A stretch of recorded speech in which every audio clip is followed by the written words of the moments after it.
Welcome to Carsimply News. In a recent post on Truth Social, President-elect Donald Trump has threatened to impose a 25% tariff on all goods from Canada and Mexico. This move is intended to curb the flow of drugs and illegal immigration into the U.S. However, such tariffs could have severe economic consequences for both Canada and Mexico, driving up costs for their goods in the U.S. market. But more on that later.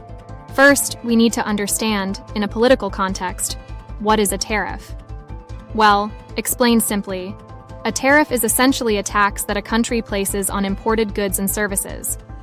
This tax is usually paid by the business importing the goods, not the exporting country. The main goal of tariffs is to make imported goods more expensive, encouraging consumers to buy domestic products instead. Tariffs are not a tax on the exporting country, but on the consumers of the importing country, meaning that it's not a tax on the country that's selling us stuff, but on us, the actual buyers. The impact on the car industry. The car industry is highly integrated across North America, with parts often crossing borders multiple times before a vehicle is completed. For example, Quebec, which sends a significant portion of its exports to the U.S., industries like forestry and automotive could be hit particularly hard. A 25% tariff would significantly increase the cost of these parts, leading to higher prices for consumers and potentially slowing down production. This could result in job losses and reduced competitiveness for both Canadian and U.S. automakers. Okay, now let's get back to the main topic of how U.S. tariffs can mess with Canada and Mexico. Canada and Mexico's response. The imposition of U.S. tariffs could trigger a trade war, harming all involved countries' economies and disrupting global supply chains. In response to these potential economic harms, Canada and Mexico could retaliate with their own tariffs, targeting key U.S. industries such as automotive.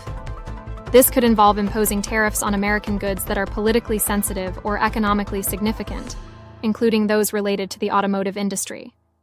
By targeting key sectors, Canada aims to pressure the U.S. to reconsider its tariff strategy. The goal is to highlight the mutual economic damage, especially in the car industry.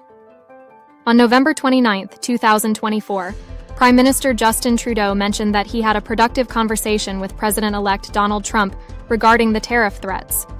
Trudeau emphasized the importance of cooperation and highlighted the potential economic harm that such tariffs could cause to both Canadian and American economies. Mexico's President Claudia Sheinbaum also responded, warning that Mexico would retaliate if the U.S. moves forward with the proposed tariffs. She emphasized the need for cooperation and mutual understanding to address issues like migration and drug consumption, rather than resorting to threats and tariffs. Who will lose if it happens? If these tariffs are implemented, the biggest losers will be consumers and businesses on all sides of the borders. Higher costs for car parts will lead to more expensive vehicles, affecting consumers directly. The automotive industry, which operates on thin profit margins, could see significant disruptions. This could lead to job losses and economic downturns in regions heavily dependent on this sector. So we've seen how trade tensions can shake up industries like auto manufacturing. But what does the future hold for the auto industry? Is Toyota's hybrid-focused strategy the right path, or should they accelerate their EV efforts? Click to dive into their record-breaking quarter, controversial stance, and the debate over the future of mobility. If you like quick rundowns explained simply, please like this video and subscribe for more. Thank you for watching. This was Carsimply News.